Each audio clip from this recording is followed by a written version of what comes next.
This is the Sixth Man Show, an Orlando Magic podcast, with your hosts, Luke Sylvia and Jonathan Osborne, covering all things Magic basketball. By fans, for fans. Go Magic!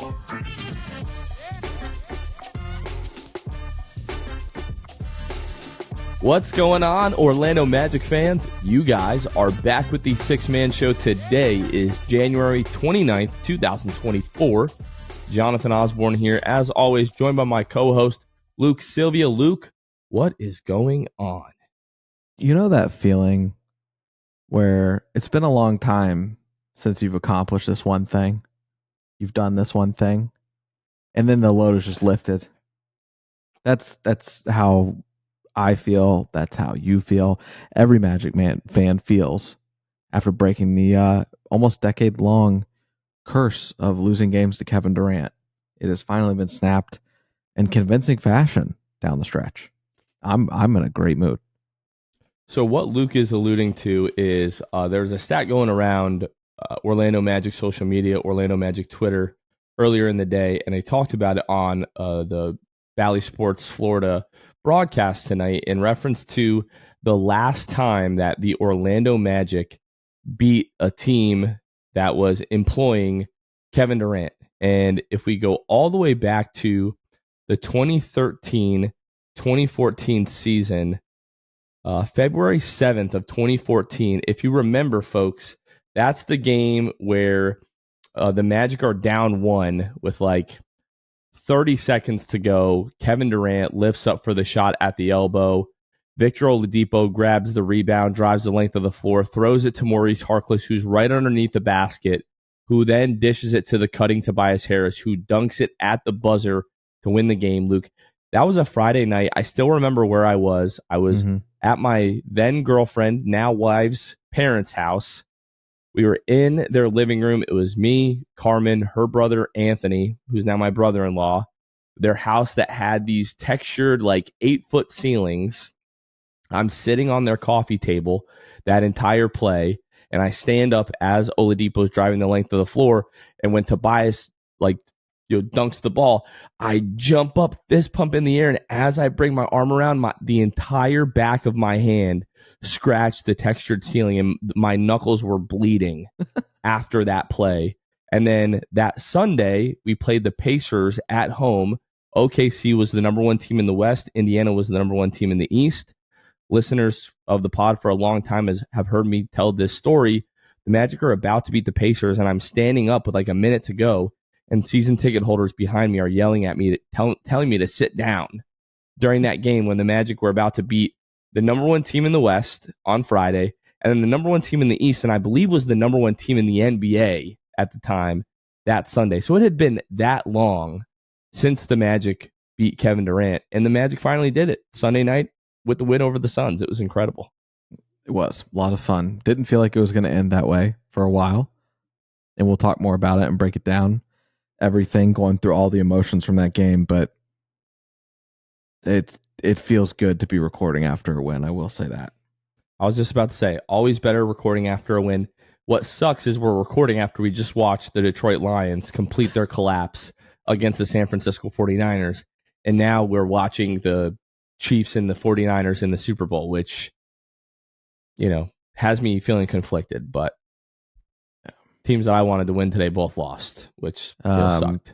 Fun fact, the Niners open as 2.5-point favorites for that game. Interesting. So will be interesting. It'll be a good game, like you said before we start recording, but who wouldn't want to see the Detroit Lions playing the Super Bowl? But yeah. No offense to longtime listener and supporter of the show, Fuchsia. We know Fuchsia is a big Chiefs fan. I think headed to Vegas for the Super Bowl, if I'm not mistaken. Fuchsia, hope you have a great time.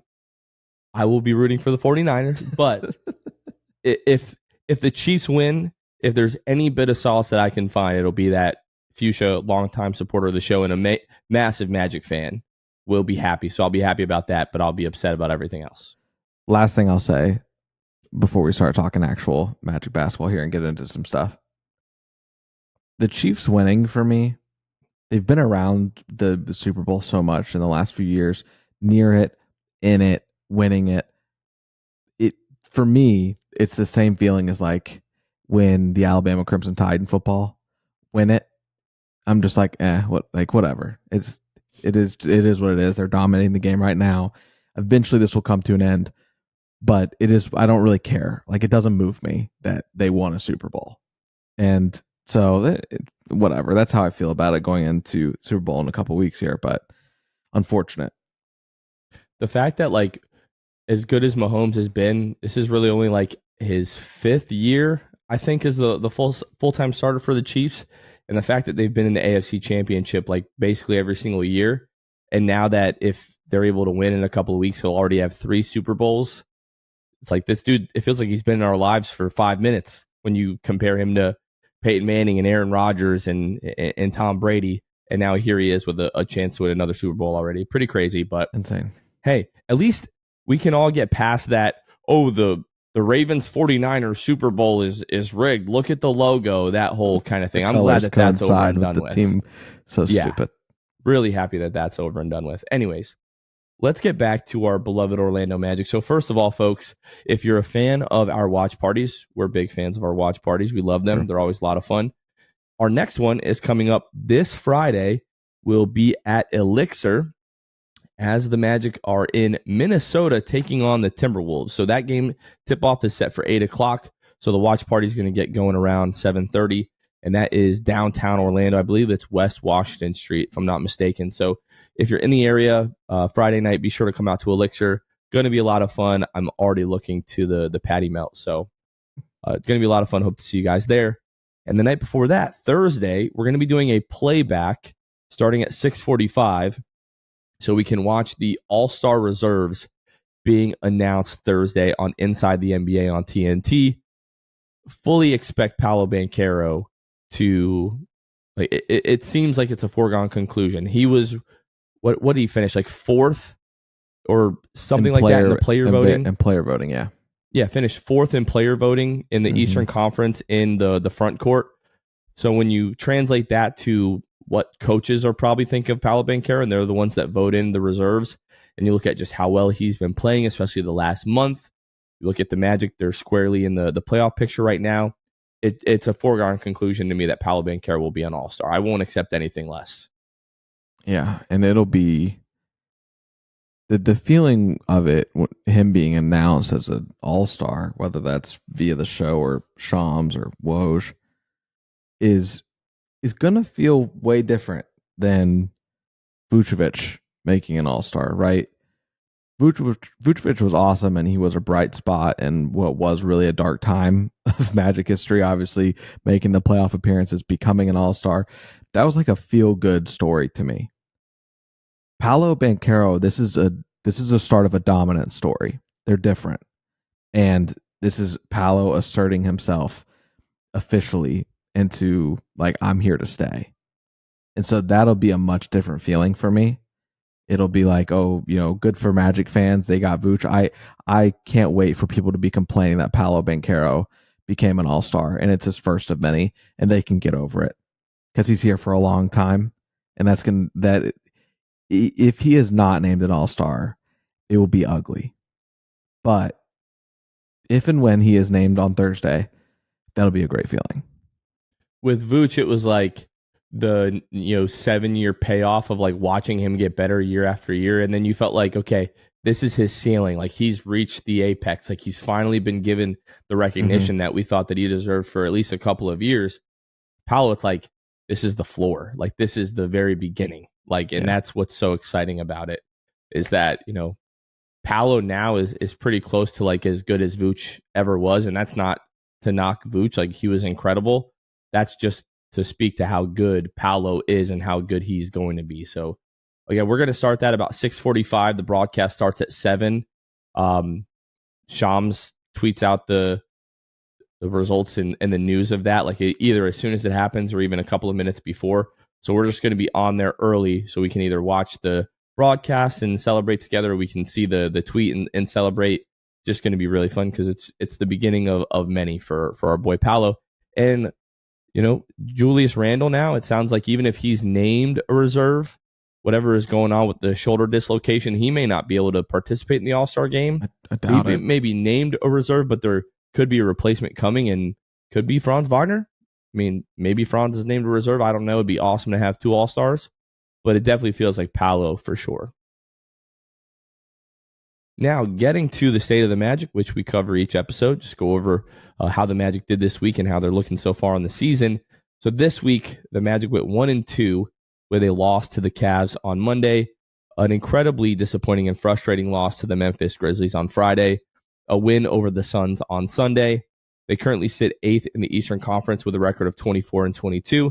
They're 11 games back of first place Boston, 8 games back of second place Milwaukee, 6 games back of third place Philadelphia, 5 games back of New York, who are sitting in 4th, 4.5 games back of Cleveland, sitting at 5. They're 2.5 games back of 6th place Indiana. They're tied with 7th place Miami, but right now Miami holds the head-to-head tiebreaker. They lead the season series 2-1, so same record, 24-22. Miami is 7th. Orlando is 8th. We're 3 games up on Chicago, 5 games up on Atlanta, 5.5 games up on Brooklyn, and 8 games up on Toronto. On the season this far, the Magic are 24th in the NBA in offensive rating with a rating of 112.2. They are 5th in the NBA in defensive rating with a defensive rating of 111.5. They are 15th in net rating with a net rating of 0.7. If you're unfamiliar with these ratings are, basically offensive rating is how many points you're giving up per 100 possessions as a team, or how many points you're scoring, rather. The offensive rating is how many points you are scoring per 100 possessions. Defensive rating is how many points you're giving up per 100 possessions. And the net rating is your point differential per 100 possessions. So Magic offense, not that great. It's definitely been sliding since the winning streak, but the defense is definitely holding strong. We're going to talk more about that tonight as we talk about the win over the Suns.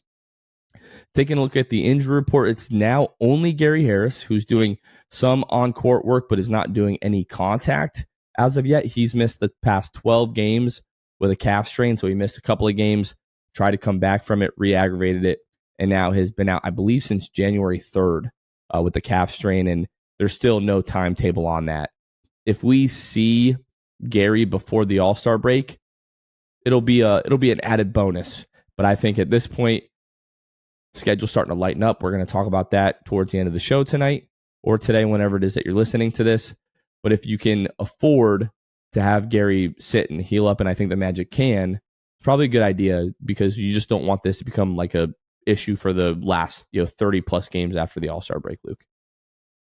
Yeah, it'll be interesting to see what they're doing with Gary. Some people speculate Gary's getting dealt, and that's why he's still being held out. But time will tell. We're not too far from finding out the answer to that.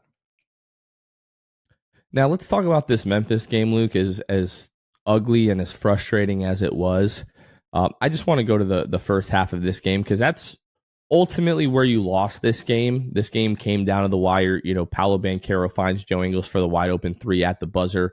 Magic were down 1. Joe Ingles misses it. The Magic end up losing.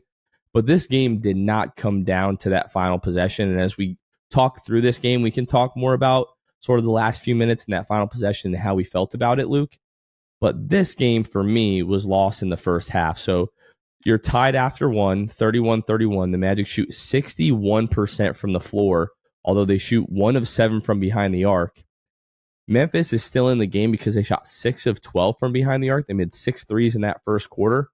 And then in the second quarter, they shoot 6 of 10. They shoot 60% in the quarter, 6 of 10 from behind the arc. And the Magic were 3 of 10 from behind the arc.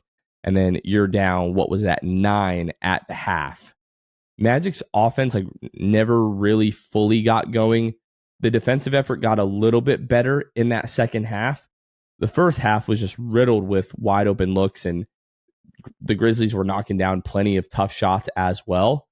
But in the second half, when the Magic had plenty of opportunities to come back and win this game, you shoot 39% from the floor, you shoot 29% from behind the arc, and you miss 4 opportunities at the free throw line.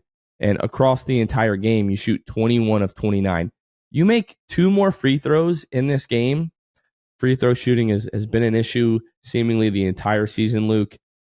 It's been more blatant recently because it's actually causing us to lose games, like we're losing games at the free throw line alone.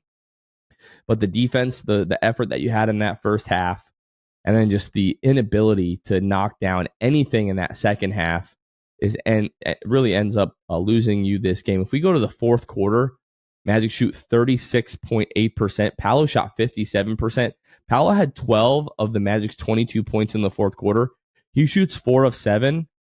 Franz is 1 of 4. J.I. is 2 of 2. But Wendell is 0 of 1. Joe Ingles is 0 of 2. Anthony Black 0 of 2. Mo Wagner 0 of 1. Jalen Suggs left this game after the first few minutes, had a collision, got kneed in like the knee, like thigh area, and left the game, but then wasn't on the injury report the next day and played on Sunday. So it was sort of this weird injury that went away in a night, I guess, but kept him out of the game for the most part. But Luke, this was just a really frustrating game given the way that the Magic performed in the first half. And then Paolo got it going in the fourth quarter, and it seemed like he wasn't going to let us lose and just couldn't get any help from anybody else on the roster. I agree absolutely with the sentiment that Paolo carried this team in the fourth quarter, but as much as Paolo Banchero carried this team in the fourth quarter, he let them down in the third. Third quarter, he shoots 6 field goals. He doesn't make a single one. He plays the entire third quarter, the only time that he played the entire quarter. And that third quarter was pretty detrimental to the comeback. Obviously, you end up losing by a point. So for me, Paolo played great in that fourth, but what he is going to continue to do is get better, and with getting better means playing more complete games where you don't go scoreless in a quarter that you played the entire duration. We scored 2 points, I think, but those were free throws, obviously. So for me, he just wasn't hitting shots. He missed a lay-in that third quarter as well. Just bricked it, looking for a foul. Something that I think that he also is going to have to learn. Like when is this going to actually? When am I going to get a call on this? Versus just searching it and seeking it out. But yeah, so the energy was awful. Much different than what we saw against Phoenix. And so yeah, much different than what you saw against Phoenix. And the turnovers in the third, I tried to talk, but I was muted. The turnovers, he had like back-to-back turnovers in the third quarter where he just like drove like right to the rim and got stripped each time as the Magic were trying to mount that comeback. So yeah, when you compare this, and not that we're going to go right into the Phoenix game, but when you compare this to the level of effort and energy that the Magic came out with against Phoenix, knowing like, hey, we just lost a game on Friday that we shouldn't have lost. We're now 1 game over 500. We need to win this game against Phoenix. And you saw that sense of urgency like right from the rip, and that was nowhere to be found until the fourth quarter. And really in that fourth quarter, it was just from Paolo. And defensively, like Jalen Suggs goes out early in this game. So like the guy that really usually gets us going on that end wasn't on the floor. He literally left, went to the locker room, and he never came back to the bench after the first 4 or 5 minutes of the first quarter. He usually gets us going on that end. The rest of the team was like searching for that. J.I. was bringing it defensively, especially on Jaren Jackson. Jaren Jackson Jr. was killing us the majority of this game. Wendell, I feel like got a little bit too much like flack. He was defending Triple J pretty well for the most part in this game. Jaren Jackson Jr. was knocking down some pretty tough shots, but it did feel like down the stretch we should have went to Jonathan Isaac on Jaren Jackson Jr. much, much sooner. Because as soon as we put J.I. on Triple J, like it was over. It was just like completely shut down. So J.I. brought it. Anthony Black played really well defensively, but it just seemed like the rest of the roster just really didn't have the energy. And when we're looking at the schedule, we're like, great, like we just lost this game. Now we've got Phoenix coming up. It felt like this was a game that you absolutely had to have. Now, beating Phoenix makes me feel a lot better about the loss to Memphis, because you probably figured you were only going to win one of those games. But now it's like, well, we beat Phoenix. If Joe Ingles hits that shot Friday at the end of the game, or we make a couple of free throws, then we feel really good about coming away with both of those wins. Luke, I want to go to the end of the fourth quarter. So Paolo, we mentioned, 12 points in that fourth quarter, like really helped bring the Magic back in the game and sort of like keep us in it. And going down the stretch, some missed free throws. There's missed free throws down the stretch here. Wendell Carter, Magic are down 3 or down 4 with a minute 21 to go. Wendell is fouled, goes to the free throw line, makes the first, misses the second. Magic are still down by 3. And then with 29 seconds left, Franz is fouled, goes to the free throw line, makes both of those. Grizzlies have a shot clock turnover, 24-second violation. Magic get the ball back with 5 seconds to go, and then everybody knows the ball is going to Paolo. Paolo drives, draws 2. Joe Ingles is wide open. He kicks the ball to Joe Ingles, and Joe Ingles just misses the 3. Like, wide open 3 from the left wing to win the game. I'll take a wide open Joe Ingles 3 all day if that's what you're going to give us. Some people had an issue with Paolo not just sort of forcing the issue and driving in the lane. Luke, what did you think of that final play call and then Paolo's decision? Like, we've given the Magic a lot of crap for not calling good, like, out of timeout plays to win the game. This is one of the better ones they've had all year. You just didn't get the result that you wanted. That's how I felt. That was my first takeaway. My first takeaway was that the play was great. It executed well. You just had to hit the shot. And Joe Ingles, I would trust him to hit that shot again, right? Like, though he missed it, I have full confidence that Joe Ingles takes and makes that shot in the same situation once again. I enjoyed the fact that it was Paolo Banchero, right? We've seen it on the sideline out of bounds plays, especially where it goes to Franz and Franz settles for a long 3 or whatever it might be. It just feels more natural when Paolo has the ball down the stretch, and especially for the final play of the game. Great decision to go out to Joe Ingles there. So I didn't have any type of issue with the final play. The issue was all what happened prior, right? Even down to Dell missing that free throw down the stretch with like a minute left or even less, to what could have, changed the game at that point. You're working from a point down the rest of the time after Franz goes to the line, I believe, and makes his free throws. So it was just frustrating. And I was, as you and I often do, the Magic consume our thought life and our conversations. And I was just thinking, just like, man, that game just shows, like, you go against in this game sleepwalking against a depleted Memphis Grizzlies team. It just takes one guy to go off and the supporting cast not to mess it up, not to throw the game away. And anyone can win in this league. But at the same time, it is so hard to win in this league. And at that point, like, the Magic are 5-10 in their last 15. And so it's just really felt like we've really had to work for a lot of these wins, and a lot of these losses just were exhausting games that you just had to make it out of. And that's what I really was thinking about after this loss, was like, it is so difficult to get a win. I think one thing that I would like to talk about, because, not to jump right to the Phoenix game, but another game where this individual didn't have a good game and struggled in this Memphis game. Cole Anthony, 23 minutes, 5 points, 7 rebounds, 4 assists, 2 steals, but 2 of 8 from the floor. What felt like such a strength earlier in the season, the bench unit. Cole Anthony was leading the league in bench points, like with points scored off the bench. Joe Ingles was top 10 in points scored off the bench. Cole Anthony, I think, was first or second in assists off the bench. Joe Ingles was top 5 in assists off the bench. And as much as, like, Cole brings other things, effort on defense, playmaking, ball handling, rebounding, right?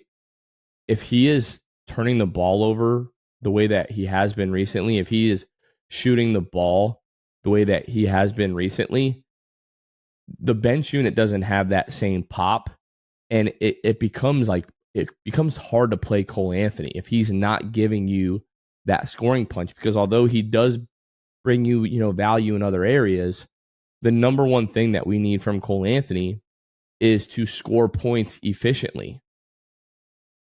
And he just lately has failed to do that. Like, I'm having trouble finding, like in my mind, the last like big Cole Anthony games that he's had, like 2 or 3 consecutive performances that were really good.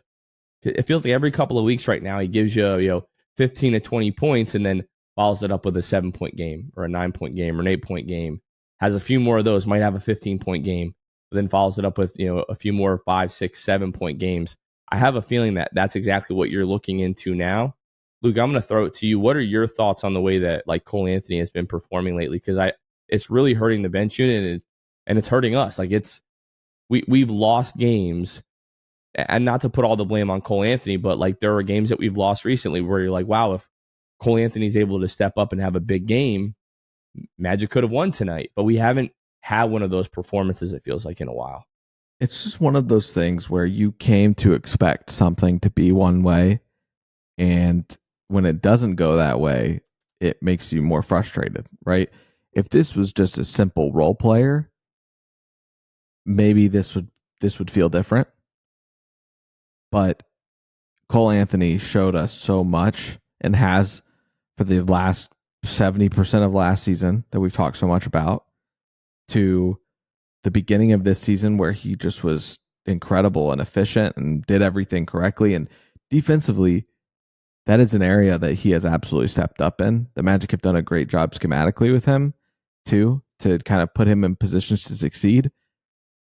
And he is 100% effort. There's no doubt about effort with Cole Anthony. But it is become confusing because, to be fair, in that Memphis game, he didn't have a turnover. He had 4 assists, and he was plus 10, the highest plus minus on the team.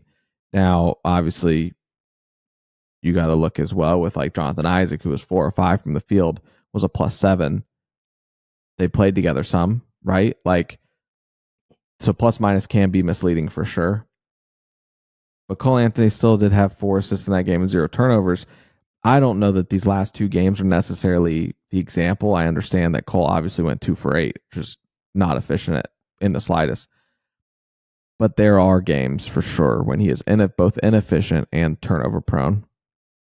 And it can be frustrating because it's like, I know that you've had games where you've had 4 or 5 assists and 0 turnovers and shot the ball either average or very efficiently. You know it's in there, and I don't know what that is. I don't know if it's a mental thing. I don't know if it's just how teams are going at him and their game plan. Maybe some teams game plan better for Cole Anthony than others, getting his head a little bit, get him, pressuring him early, getting him off his mental game for the rest of the game. I don't know. I don't know what it is. So I've got a little, just want to throw a little context in here. Last 15 games for the Magic, Cole's appeared in 14 of those. So I'll just go to his last 14 games. 21 minutes a game, 8.8 points per game, shooting 37.9% from the floor, 26 from behind the arc, 3.6 rebounds, 2.2 assists, 1.8 turnovers. Yeah. So has not been efficient from behind the arc. He's coming off the bench, so the rebounding numbers aren't going to be crazy. But the 2.2 assists to 1.8 turnovers, that when you add that with the inefficiency offensively, it's like, and he's competing defensively. Like if he was just a complete cone defensively, right, it would like he would be unplayable.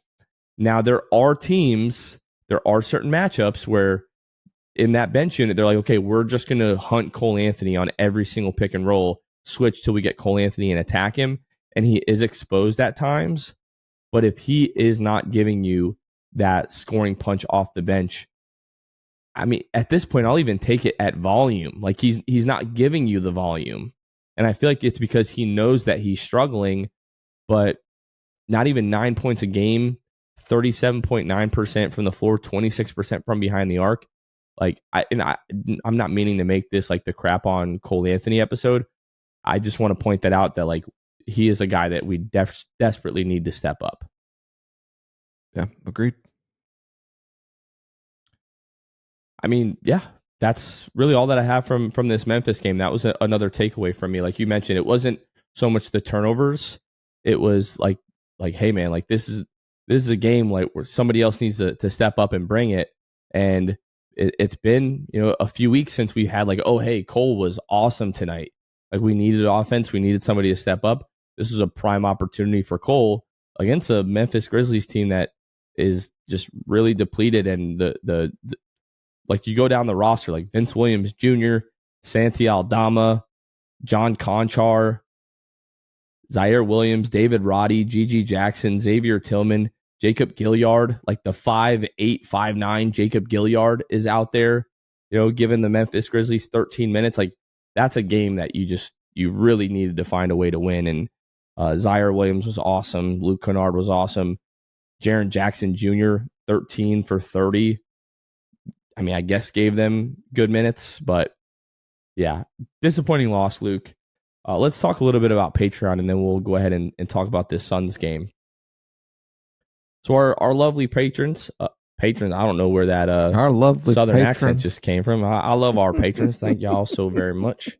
Yeah, that was weird. Our lovely patrons, we had an awesome Zoom call with them this last Thursday, as we talked about, the last couple of episodes here, where we just talked about the Orlando Magic, how everybody's feeling. The check-in with Magic fans was refreshing. We've been talking about that the last couple episodes. Like, hey, if we sit back and look at what we've accomplished this year, we're still in a good place. To hear basically everybody say, like, hey, I'm still feeling pretty good from where we were in October, was nice. But if you missed that, don't miss the next one. You can join our Patreon at patreon.com/the6man show. Those Zoom calls I was just talking about, we do those each month with our Hall of Fame and Elite Tier patrons. Anytime we have a new patron, we give them a special shout out, and we give our Hall of Fame and Elite Tier patrons a special shout out on each episode. So we'll go ahead and start with the Court Cousins: Drew Gooden, Armin, Carson Tulo, Jonathan Borges, Normal, Magic Player History, Gabe Gaines, Wiffle, Michael Martin, Jamel Miller, Michael Salapong, Donkey Punch Dave, Paolo and Francis Warren, Pierre A, Dylan Holden, Mr. Mikey, Eduardo Sanchez, Danimal, Dodo 15, Bobby Skinner, Cody 93, Teddy Sylvia, Eric Lopez, Fuchsia, Bill Fulton, Edmund Lagone, Jose Esquilin, Caleb Pete, Cannibalism, Time, Mr. TV, ESPN Really Sucks, Gear 95, Shred, Junior Bruce, Half Freakin, Shahin 177, Bobby the Dawn, Himlo, Ben Himro, RM Prop 221, Magic Kid 714, Mysterious Mosley, Soft Taco, Victor Cologne, Irish Magic Mike, Austin Lampy, Random Hustle, Only Franz, Maria, Keith Walsh, Fritz, Currency Kev, Rough Sal, Case and Green, Santi Leon, Kane Eckler, The Distract, Ahmad Timsa, Chantu, Tom Gadsden, Dead Air, Richard Tuttle, Jeremiah Quintero, Barstool Magic, and Devo 1980. If you would like to be one of our patrons and help support the show, you can find us at patreon.com/the6man-show.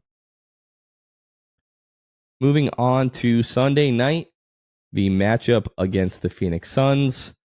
Barely lost to the Suns, New Year's Eve when the Magic were on that West Coast road trip. Game came down to the last final minutes, and you felt like if the Magic can play their game, Luke, they'll have an opportunity to win this game, because as talented as Phoenix is, they're just not a very deep team. They have spent so many assets getting guys like Kevin Durant and Bradley Beal to Phoenix. They just don't really have much of a bench unit. So for me, early in this game, when the Magic are down by 13 and they start to make their comeback, I tweeted this, but it was just like, if the Magic can find a way for that bench unit to dominate, we'll be able to win this game. If they're not able to dominate, it's going to be really difficult for us to win this game. And I don't know that I would say that the bench unit necessarily dominated. There are a couple of guys that the Magic played really well when they were in the lineup, but it didn't feel like the bench unit dominated. It felt like Jamal Mosley was pulling the right levers tonight. For us, we've talked in the past about questioning some of the decisions that Jamal Mosley makes when it comes to rotations, when it comes to closing lineups. Tonight, you have to give credit where credit is due. He pushed the right buttons, he pulled the right levers, and it ended up with the Magic getting a win, Luke. Yeah, and you referenced that game on New Year's Eve where the Magic, like you said, lost. They lost 112-107, but this game felt like that game, because the beginning, the first quarter, the Phoenix Suns, once again, just like on New Year's Eve, scored 37 points in the first quarter. And in that game on New Year's Eve, the Magic scored 24 in the first. The Magic scored 26 in the first this time around. And at that point, I was like, man, that's a terrible start. against a team with a lot of firepower, and this team, like the Magic, just really aren't built to come back big because of the lack of ability to shoot the three. So whenever you see this team get down, anywhere from 11 to 11 plus points, honestly, it's like, okay, I know there's going to be a run at some point, but I'm less confident because you can't rely on threes to get you back in this in case you dig even a deeper hole. So it was important that you come out firing. And that's what the Magic did in that second quarter. In terms of defensively, they came out firing, right? They held them to 19 in the second quarter. And at that point, it's like, realistically, you're thinking, it was a great defensive quarter. That's probably the best one you're going to have this game, holding them to 19. And then you get the fourth. I would love to just freaking go there to talk about this game because that was incredible, right? I mean, you win the second quarter by 6, you win the third quarter by 2, and you just want to have a shot down the stretch. And the Magic do way more than that. They suffocate the Suns. The Suns don't score a bucket for, 8 minutes and some? From like the 10-10 mark left in the fourth, KD hits a shot. And I think KD was the next one to hit a field goal with I don't even know, 2 minutes left? Something like that. Something ridiculous. The Magic go on an incredible run. Jonathan Isaac in this one was awesome. Played 23 minutes. 22 and close to 23, 22:50 something. And he's now had 2 consecutive games with 22 plus minutes in the game, which were his highest minute totals of the year and the highest since 2019. So seems like we're getting back on track with Jonathan Isaac. Just praying that dude can stay healthy because we saw the difference that he makes down the stretch. And just to hold that core for the Suns to that amount was awesome. And especially considering Beal started off with he had 6 of their first 6 points and then scored 3 the rest of the way. I don't know what was going on with his nose. He takes off the mask at some point that he was wearing for his nose. I don't know if that threw him off further, but he finishes 4 of 13. But KD only shoots 12 times. There was a lot in this game that were just complete head scratchers. I know Book is incredible. He scored 44. He just the other night scored 62 or whatever it was. But he shoots 26 times tonight. KD only gets 12 of them. And it's man, I know that he can put up points in a hurry talking about Booker, but Kevin Durant, it's as a Suns fan, I'd be man, just get KD involved more. But KD tonight was just really bad. 7 turnovers tonight. Had a tall giraffe on him in that fourth quarter, and Jonathan Isaac. Jonathan, I also want to talk about this. I want to talk about Jonathan Isaac forcing the turnover on KD. Pressures him right after the half-court line. Mark. Yeah. That was insane. And then to see Jonathan Isaac just react after that, fired up about it. Man, the kid's incredible. Special. Yeah. So what you were referring to is KD hits a shot to make the game going back. It was the 10-10 mark. Mm-hmm. Yeah, he hits a 19-foot pull-up to make it 92-89. A few minutes later, Booker has a couple of free throws to make it 94-97 Orlando. But their next free throw or their next field goal didn't come until a Keita Bates-Diop 4-foot driving finger roll with 1:56 to go. So it was 8 minutes, 14 seconds that the Suns went without a field goal. And the Magic were down 3 at that point, and then they were up 14 after that Keita Bates-Diop layup with less than 2 minutes to go. And that was basically when the Suns had waved the white flag, subbed in all the scrubs. He makes that layup, the Magic called a timeout, sub everybody out, and then the rest of it is really just garbage time. You hold the Suns to 13 points in the quarter, really 11. Their main guys, you hold them to 11 points with 7 of those coming in the first 2 minutes of the fourth quarter, and then you get 4 points the rest of the way from the majority of those guys. Like, this was as special of a defensive performance that fourth quarter as I think you will ever see. Like, the Suns did miss a couple of good looks. Like, there were a couple of shots, especially the way Booker had it rolling.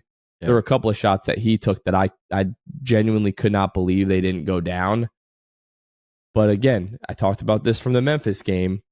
Jonathan Isaac and Anthony Black just leading the way. J.I. was talking about Anthony Black after the game, and just as a rookie, when you come in, like, you either have it right away or you don't.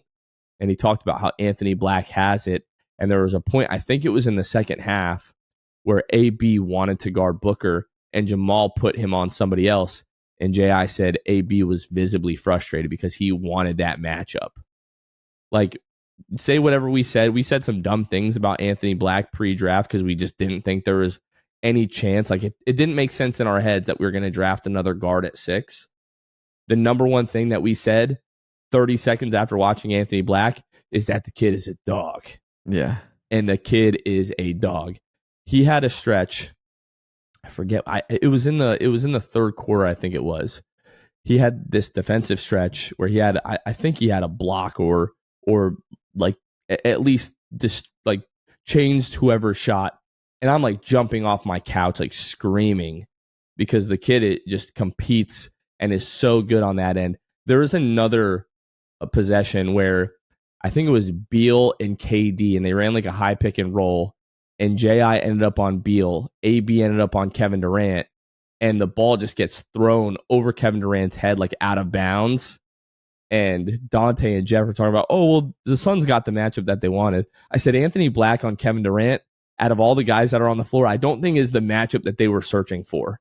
Mm-hmm. J.I. and AB are on the floor. There's 3 other guys that you would probably want guarding you in that situation than AB. And the fact that he is embracing those opportunities and those challenges and delivering on that end this early on is just so much fun. And like you said, holding a team of that caliber to 13 points in the fourth quarter, it makes the Memphis loss from Friday that much more frustrating because you had all of the same guys, didn't come out with that level of energy. And this is what has been making me so mad about this team the last few weeks as we've been getting healthier. Offense aside, I don't care about the offense. The offense wasn't that great tonight.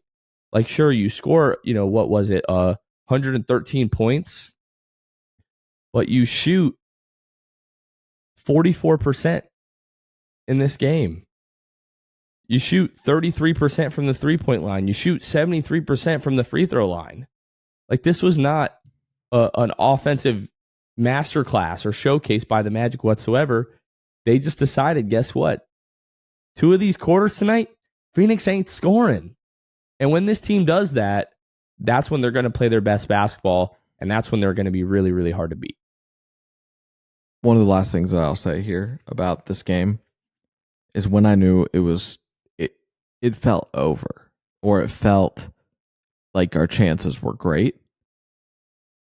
I shouldn't say that I felt like it was over. I felt like the Magic were still going to have a great shot to win the game.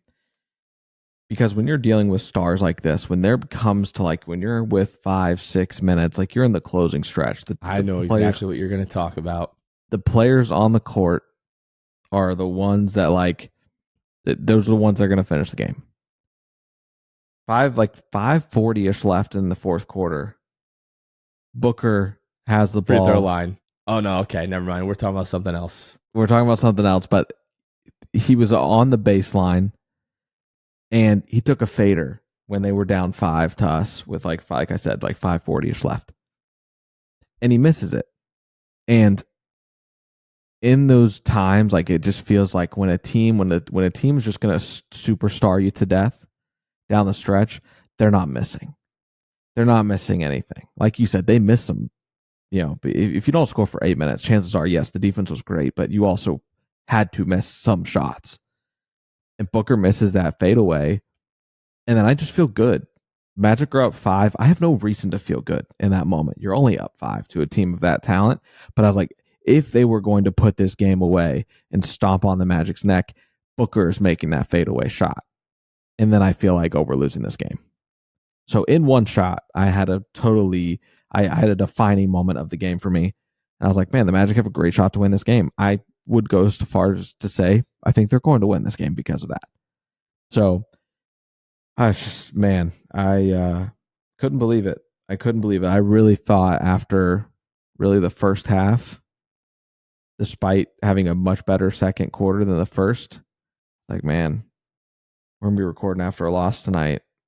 3 straight L's. Not a fun time, but thank goodness for that fourth quarter. Well, it was a fun time. I'm going to go back to, this isn't the game defining moment. I'll get to that in just a second. But I want to go back to the second quarter, 5:47 to go. We're queuing up the Jam Hot Chicken Jam of the Week. This week, we had a couple of candidates. There was a play in the first quarter. Jalen Suggs pokes the ball loose. Paolo Banchero ends up with it. The football passed the length of the floor to Franz Wagner. He throws the lob to Jalen Suggs. We had that, and then we had this next one, and we had our listeners and followers vote on Twitter. This is the one, I believe, that came out victorious as we got into recording here. The voting's still going, so this actually might not end up being the Jam of the Week, but at least says the vote. But we're going to talk about this one anyway. 5:47 to go in the second quarter. Jalen Suggs has the ball on the right wing.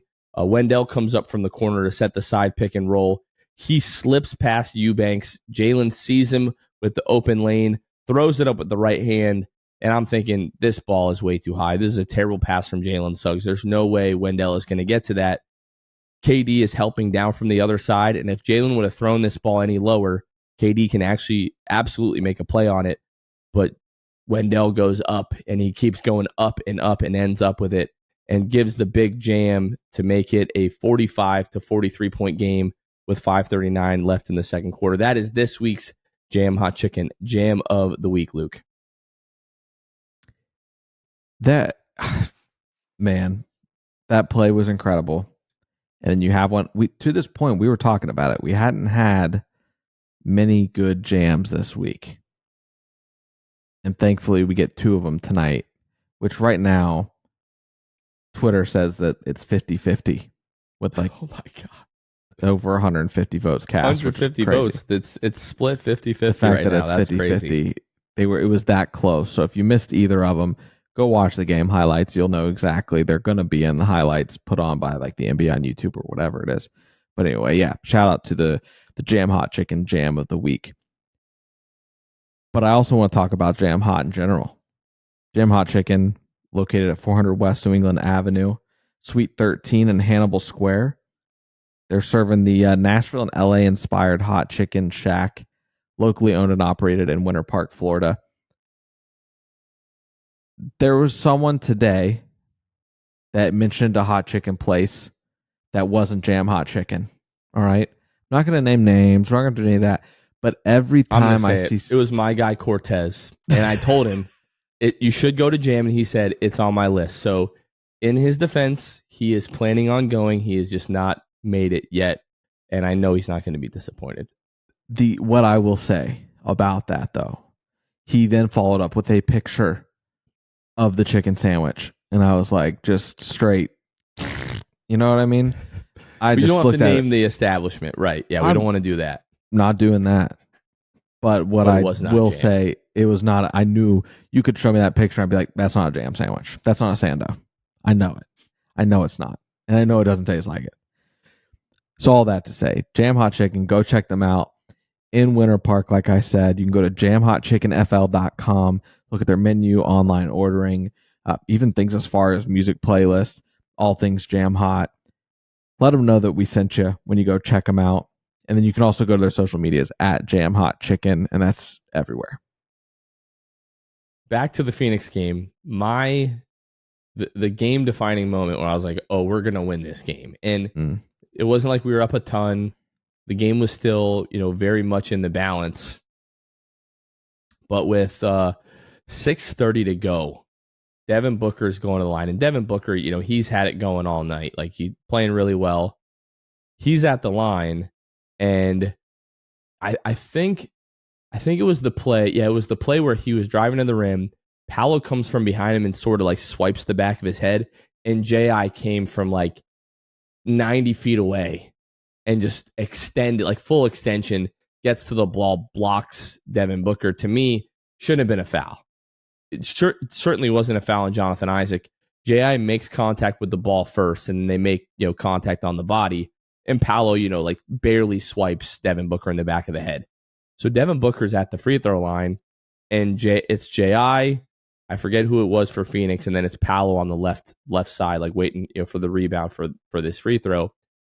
And Devin Booker's jawing at J.I., and Paolo starts jawing at Devin Booker.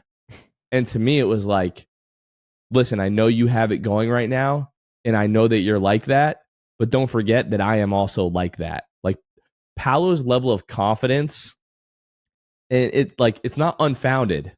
Like he has every right to be as confident as he is, but the confidence that he has against the stars of this league, Devin Booker, who just put up 60 plus a couple of nights ago, a team that has Kevin Durant and has Bradley Beal, which, hey, by the way, Mo Wagner scored on Kevin Durant tonight, and I so badly wanted him to turn to him and be like, you can't guard me. I so badly wanted that to happen, but it did not.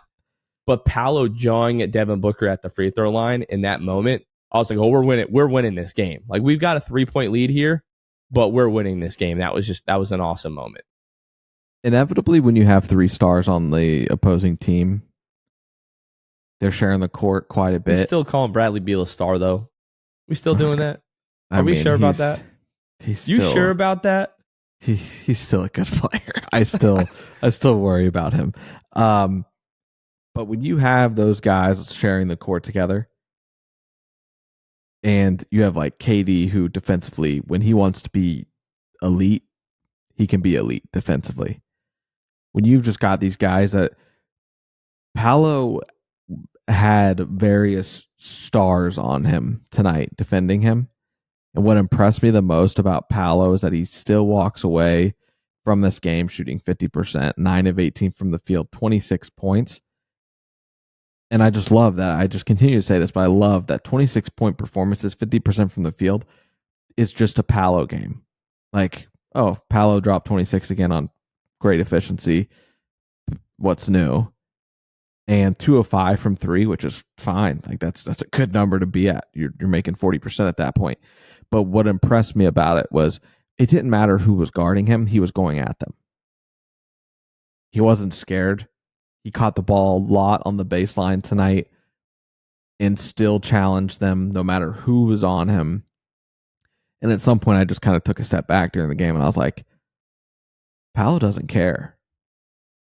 He doesn't care. And I knew that, but just to kind of reflect on it more in the game too, like the lights just, they're not too bright. They're just right. And Paolo Banchero is, that's our future all-star. One of them ones. Mm-hmm. Our future as soon as Thursday. Very, very much looking forward to that.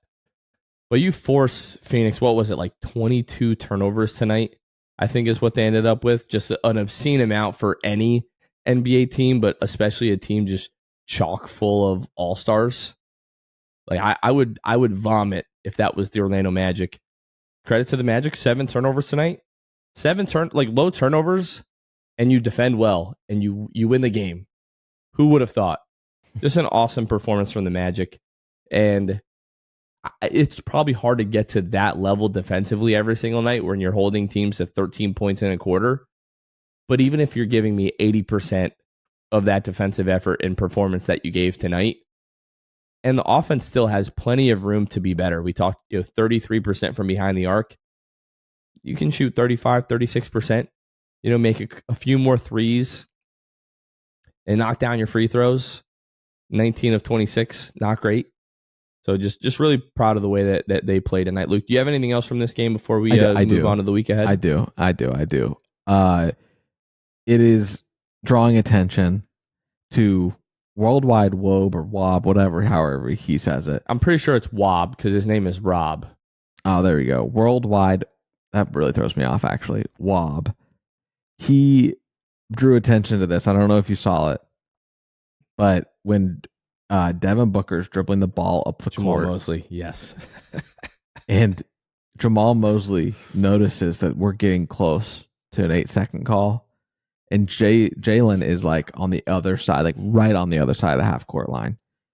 Jamal Mosley it looks like he is hunting Devin Booker down the sideline, and then he goes right past him and just gets on Jalen to get on Devin Booker to force the 8-second violation before crossing the half court line. And it was just so much fun. And Worldwide Wob tweets it out and says, "Watch Jamal Mosley unleash Jalen Suggs here and cause an 8-second violation." And he quite literally unleashed Jalen Suggs in this situation. And Suggs was like, "Yeah, dude, absolutely, I'll step up and do this," and causes it. Just does an incredible job on Devin Booker causing that. And then Jalen Suggs does what he does best. And he throws his fist pump. The fist pump at the end is my favorite part. And then he just looks into the crowd. Man, he is just the Energizer Bunny. And Jamal Mosley knows exactly where to put his guys to make them succeed. And that's just one shining example. That's what I meant, like tonight, just like pushing all the right buttons, pulling the right levers. And it's my favorite, not my favorite thing, but I love when I'm telling myself like, oh, there's a timeout. Okay, this is the point that you bring this guy back. Like I think there's like 7 minutes to go, and somebody called a timeout, and I was like, okay, Franz tweaked the ankle earlier in the game, and we didn't see him for like a long stretch in the second half. And I'm like, hey, this is where Franz needs to come back. We come back from commercial, and I see Franz on the floor. I'm like, I turn to my wife, and I'm like, I know ball. Okay, I know ball. And there was another timeout a couple of minutes later, and I texted you guys. I'm like, okay, this is where you bring back Jalen and you bring back Wendell, because J.I. was looking a little bit gassed. I didn't know if we would pull J.I. out, or like Mo Wagner was playing so well, like rebounding the ball. I didn't know if we were going to move Wendell out for either one of those guys. And it felt like with Cole, it was like he's not giving you a ton offensively, so it would make sense to bring Jalen in for like the defensive purposes.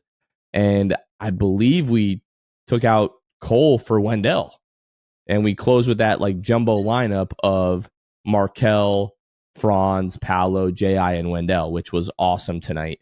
So it was just the perfect example of him making the right moves and putting guys in position to succeed tonight. And I think we've been critical but fair of Jamal in those moments when he hasn't done that. So it's only right that we give him all the credit in the world tonight, when like this was a coaching masterclass. He coached Jamal his butt off tonight. Yeah, he was fantastic. Absolutely. Yeah. And against Frank Vogel, a guy who has been doing this for a long time and has an NBA championship. So yeah, Jamal just deserves all the credit in the world for the way that he coached. Knows a thing or two about losing in Orlando. You know what I mean? He definitely knows quite a bit about losing in Orlando, as a matter of fact. Too soon. All right, Luke, let's take a look at the week ahead. You got a back-to-back in which J.I. after the game tonight says, I expect to play in the back-to-back, which is going to be my first time in a while. The report came out. He's not on it. He's not on the injury report for tomorrow. Report. Mm-hmm. Which is interesting because that injury report, it's so funny that they're like, yeah, let's just throw the injury report right up after the game, because it's not due until like 2:30 Eastern time tomorrow, like 1:30 Central where they're playing. But the fact that he's not on that as of right now is a great sign. And I think it'll be the first in almost 2 months, like the November like back-to-back that we had, like the first in-season tournament game at Brooklyn and then that first game at Chicago where we played them twice in a row. I believe that's the last like back-to-back that he played in. Yeah, so to summarize, Gary Harris is still listed as out on that initial report for tomorrow. Markel is questionable, and J.I. is not on it, so seemingly available with the green light. Here's awesome. The other thing. If Jonathan Isaac goes from 22 minutes the other night to essentially 23 minutes tonight against Phoenix, if Jonathan Isaac eclipses 20 minutes against the Dallas Mavericks on Monday, tonight as you're listening to this, we are so back. Jonathan Isaac is so back. Jonathan Isaac is incredibly back. If he plays over 20 minutes, we're well on our way to 25-minute a game. Screw the result of the game. If J.I. plays 20 plus minutes, we're so back. That was incredible. So back. That was awesome. All All right. So we played Dallas Monday.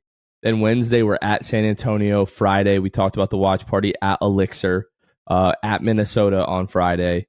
And then you're at Detroit on Sunday. This is the start of like a 10-day, I think it's like a 6 or 7 game road trip that these guys are going to be on over the course of the next 10 days here. So at Dallas, at San Antonio, at Minnesota, at Detroit, at Miami. Oh, so it's only 5 games, but 10 days. So no back-to-backs on the road trip. That's always a good thing. So, but Luke, 4 games this week at Dallas, San Antonio, Minnesota, Detroit. What's your feelings? My feelings are Dallas.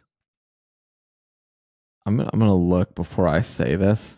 None of these teams are coming off a back-to-back. I've already looked that up. Yeah. So I for sure. Dallas has terrible defense.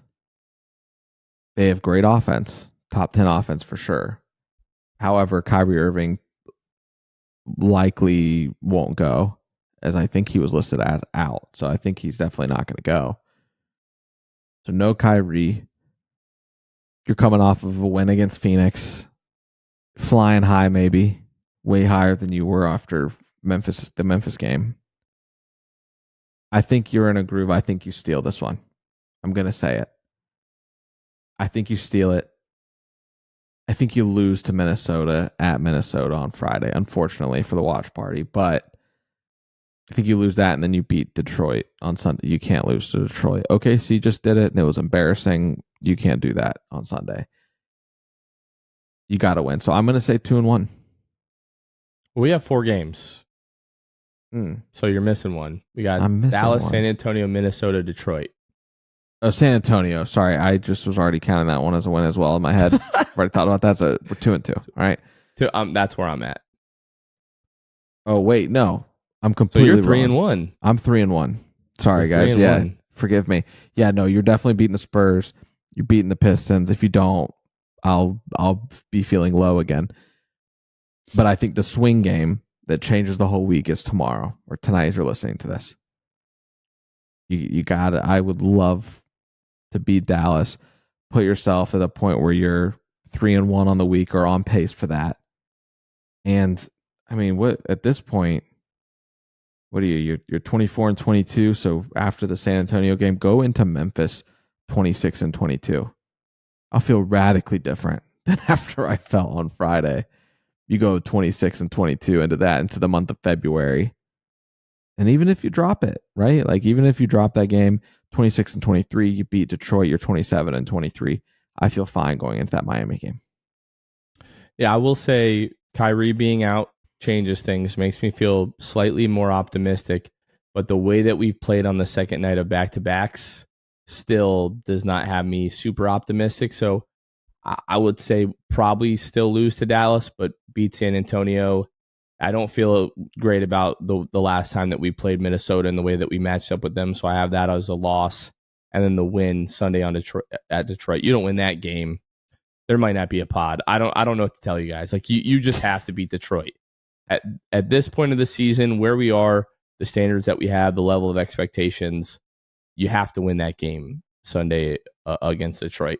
You simply have to do that, which would put us at 26-24 again, heading into right in the beginning of February, and then the schedule lightens up. I mean, maybe we'll talk on the Wednesday pod about what January was, what our record was, did we survive, right? And then we'll take a look at the schedule to come, because when we record Wednesday after the San Antonio game, we'll officially be through January. So we'll save that for the next episode. So the other thing I'll say, Kevin said this on the postgame live, but it was a scheduling note for the Magic. You're going on a 5-game, 10-day road trip. And then you host San Antonio. So you play in San Antonio January 31st. You get San Antonio again at home February 8th. But Kevin's note was that once you're back in San Antonio, you have 31 games left in the season. 19 of them are at home. So that's a lot of home games. Yeah. As road heavy as this has been, and as frustrating as it has been to be on the road as much as we've been, that is a massive gift going into the later part of the season, especially preparing for what you hope to be getting ready for playoff time. Having those homestands, a little bit more rest, a lot less travel. It's shaping up to seem to be a really fun end of the season, and I hope these guys capitalize on it. Yeah, when you come back, you've got the 5-game road trip, then you've got a 4-game homestand before the All-Star break. So that's going to be super important to play well. So yeah, you're 3-1, I'm 2-2. Either way that breaks, we've essentially now reached the point where the worst you can absolutely be at the end of January is 500. Mm-hmm. You won't be below 500. Even if you lose the next 2 games, which you absolutely should not, you have to win that game in San Antonio. And then you've completed the goal. We've been talking about this literally since the schedule came out, mm-hmm. that if you're at 500 or a few games above 500 after January, this team, it has a chance to get into the mid 40s in terms of wins, and is going to have a chance at like the 6-7 seed, maybe even the 5 seed in the East if things get really crazy here. Maybe even the 4 seed if things get really, really, really crazy. Like if you're able to go on another 9-game win streak, which, like, looking at the schedule, it's not likely, but like if you just would have looked at the schedule at the beginning of the season, the later part of the season is where you would have picked, like, hey, if you're going to go on a big win streak, this is where it's going to be. So if we can get, like, looking at the schedule, I think there's a chance for us to have multiple, like, 5+ game win streaks in that later, February and into March and the beginning of April. So we're almost there. It was a tough stretch. The Magic have survived. I feel like we can officially say that, Luke. Anything else before we go ahead and wrap this one up? Nope. No. All right, folks. Don't forget, again, this coming Friday, we will be at Elixir, downtown Orlando. It's Jonathan, get it together here. Read it. It's 9 West Washington Street in Orlando, downtown Orlando. We'll be there at 7:30 watching the Magic take on the Minnesota Timberwolves. Make sure that you guys come down. Last year, the vibes at Elixir were incredible, so you guys do not want to miss this. Make sure that you make according plans. You're going to be downtown. Parking's always tough to come by, so if you can find a parking garage somewhere, or you can Uber, whatever works best. So looking forward to seeing you all there. Let's get some wins. Let's get this win on Monday, and yeah, let's win some games this week. That is going to do it for this one. For Luke Sylvia, this has been Jonathan Osborne. You all have been listening to the 6-Man Show, and we will catch you guys next time. See ya. Thanks for listening to the 6th Man Show. Be sure to subscribe on iTunes and Spotify to get new episodes downloaded directly to your phone. If you enjoyed the show, please take a minute to give us a 5-star rating and a review. It helps out the show a lot. Follow us on Twitter, Instagram, and Facebook at 6th Man Show. We'll catch you guys next time. Go Magic!